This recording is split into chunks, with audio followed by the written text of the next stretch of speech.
Hello दोस्तों, आज मैं आप लोगों को एक नई स्टोरी सुनाने जा रही हूँ जिसका नाम है शरारती गिलहरी।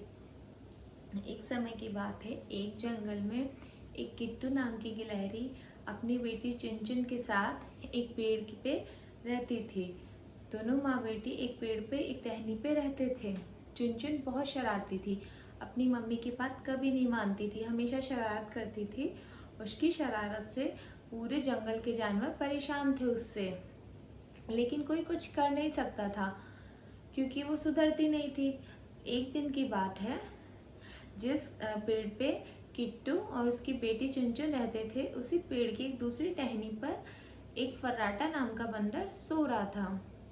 चुनचुन ने फर्राटा नाम के बंदर को जब सोते हुए देखा तो उसने अपनी माँ से कहा, माँ, ये पेड़ तो हमारा है, ये बंदर इस पे क्यों सो रहा है? इस जंगल में इतने सारे पेड़ हैं, ये जाके कहीं और भी तो सो सकता है। किट्टू ने कहा, बेटा, ये पूरा जंगल जैसे हमारा है, जैसे ये पूरा जंगल सारे जानवरों का है, वैसे जंगल के सारे पेड़ पे भी सारे जानवरों का हक है, तो इस पे सो सकता है। लेकिन चुनचुन को अपनी माँ की बात पे बहुत गुस्सा आया और उसने अपनी माँ की बात नहीं मानी। जब चुनचुन की माँ किट्टू वहाँ से चली गई तो उसने बंदर को परेशान करने का सोचा। उसे एक शरारत सूझी। वो जब बंदर के पास गई चुनचुन, तो उसने देखा कि बंदर गहरी नींद में था, तो उसने बंदर की पूंछ को टहनी से बांध दिया। थोड़ी देर के बाद जब बंदर की आंख खुली तो बंदर ने जब छलांग लगाने उसको दूसरी टहनी पे छलांग लगानी थी, जब उसने छलांग लगाने की कोशिश की तो वो लगा नहीं पाया और नीचे लटक गया। उसने देखा कि उसकी पूंछ टहनी से बंधी हुई थी। वो जब लटक गया तो वो जोर जोर से चिल्लाया, बचाओ बचाओ, मेरी पूंछ किसी ने बांध दी, बचाओ। जब उसकी आवाज़ सुनकर जंगल के सारे छोटे और बड़े जानवर जहाँ से आवाज़ आ रही थी वहाँ एकत्रित हो गए। वहाँ आने के बाद जंगल के राजा शेर ने बंदर से पूछा, फर्राटा, तुम यहाँ ऐसे कैसे पहुँच गए? तो फर्राटा नाम बंदर ने बताया कि पता नहीं, मुझे यहाँ पे जब मैं सो रहा था किसी ने मेरी पूंछ टहनी से बांध दी। तब राजा ने कहा, शेर ने कहा कि ऐसा करके किसी को क्या मिलेगा, किसने बांधी है? तो जो हिरन था, तो उसने कहा कि जरूर ये चुनचुन ने किया होगा, ऐसी शरारतें वही करती है, उसी को मजा आता है। पेड़ पे बैठी चुनचुन और किट्टू ये सारी बातें सुन रही थी। चुनचुन ने जब ये बात सुनी उसने तुरंत कहा, हाँ, ये मैंने ही किया है। इस जंगल में इतने सारे पेड़ हैं, लेकिन सारे पेड़ों को छोड़कर ये बंदर हमारे पेड़ पे क्यों सो रहा था? ये बात सुनकर जंगल के राजा बोले, ये पेड़ सिर्फ तुम्हारा नहीं है, ये जंगल सभी जानवरों का है, वैसे सारे पेड़ भी सभी जानवरों के हैं। तो चुनचुन कहती, नहीं, ये पेड़ सिर्फ हमारा है। तब हिरन को गुस्सा आया, उसने बोला, नहीं, इसमें सबका हक है। तब जंगल के राजा गुस्सा होते हुए किट्टू से बोले कि तुम अपनी बेटी को समझा लो, ने इसकी शरारतों की वजह से एक दिन इसे और तुम्हें मुझे इस जंगल से बाहर निकालना पड़ेगा। तो किट्टू परेशान हो गई और उसने क्षमा मांगी कि राजा जी, मुझे क्षमा कर दो, मेरी बेटी अभी बहुत छोटी है, उसमें उतनी समझ नहीं है, मैं अभी बंदर को खोल देती हूँ। इतना कह के किट्टू गई, उसने बंदर की पूंछ को खोल दिया और बंदर धड़ाम से नीचे गिर गया और सभी जानवर वहां से चले गए। कुछ दिन बीत जाते हैं। कुछ दिन बाद किट्टू को जंगल से बाहर कोई काम से जाना होता है कई दिन के लिए। तो किट्टू आके अपनी बेटी चुनचुन को बताती है कि मैं जंगल से बाहर कई दिन के लिए जा रही हूँ, तुम अपना ख्याल रखना और जंगल के किसी भी जानवर को परेशान मत करना। चुनचुन कहती है, ठीक है मम्मा, मैं ध्यान रखूंगी।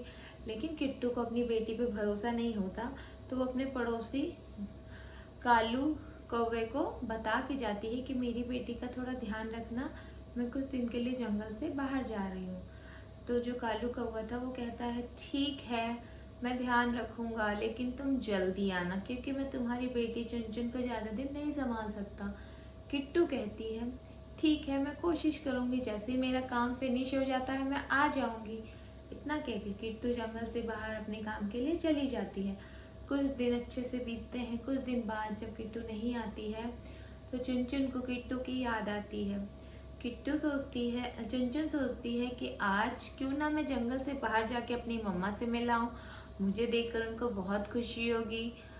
तो वो जंगल से बाहर जाने का सोचती है।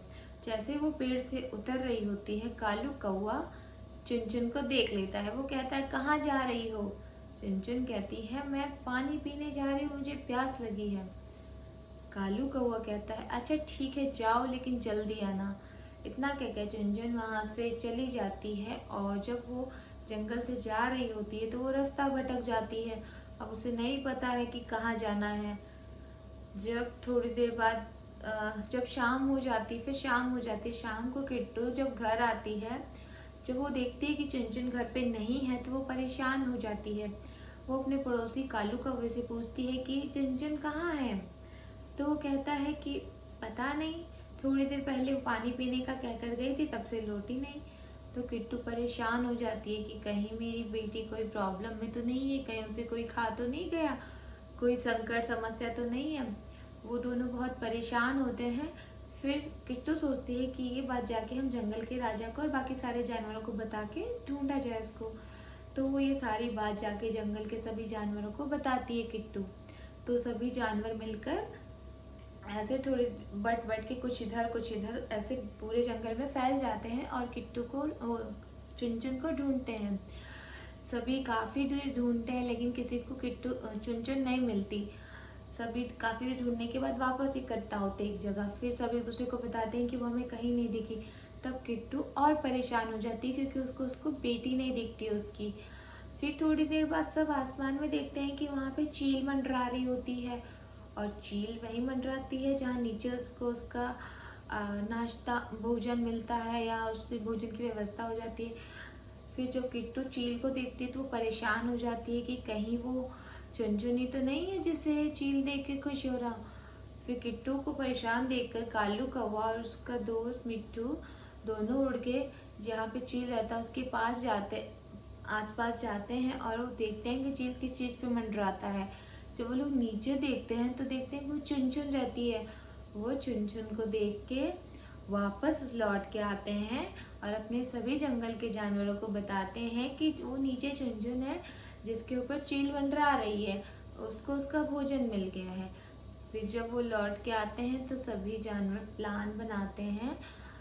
कालू कौवा कहता है कि मैं और मिट्टू मेरा दोस्त, हम दोनों जा रहे हैं उसको बचाने, आप लोग भी नीचे से आप लोग भी आइए। तो कालू कौवा और उसका दोस्त मिट्टू दोनों उड़ के वहाँ जाते हैं।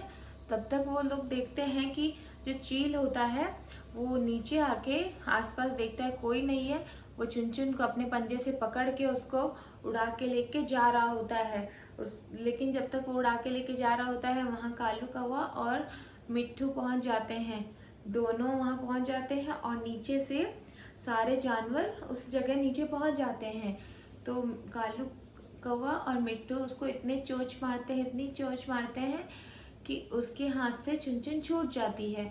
और जब उसको देखते हैं, सारे जानवर देखते हैं कि चुनचुन छूट गई है उसके पंजों से चील के, तो वो लोग पत्तों का, फूल का एक बड़ा सा जाल बना के वहाँ बिछा देते हैं जिसपे चुनचुन आके गिर जाती है। और वो दोनों चोंच मार के चील को घायल कर देते हैं और चील भी वहाँ गिर जाती है।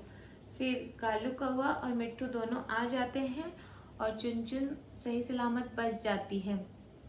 फिर जंगल के राजा शेर चुनचुन से कहते हैं कि देखा, मैंने तुमको कहा था ना, एक दिन तुम अपनी शरारत की वजह से जरूर प्रॉब्लम में फंसोगी, आज फंस गई ना। उस दिन के बाद चुनचुन को अपनी गलती का एहसास होता है और वो सबसे माफ़ी मांगती है कि आज के बाद मैं किसी को परेशान नहीं करूँगी और हम लोग सब साथ में रहेंगे। उस दिन के बाद से चुनचुन अपनी मम्मी के साथ और जंगल के सभी जानवरों के साथ उस जंगल में खुशी खुशी रहती है।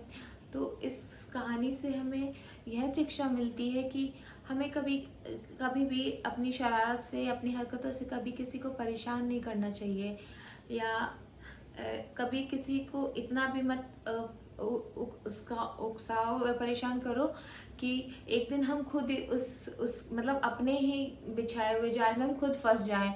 जो हम दूसरों के लिए, हम दूसरों को परेशान कर रहे हैं, एक दिन हम खुद ही फंस के परेशान हो जाएं। बस। तो दूसरों के लिए ऐसा कुछ नहीं करना चाहिए। Thank you, bye bye.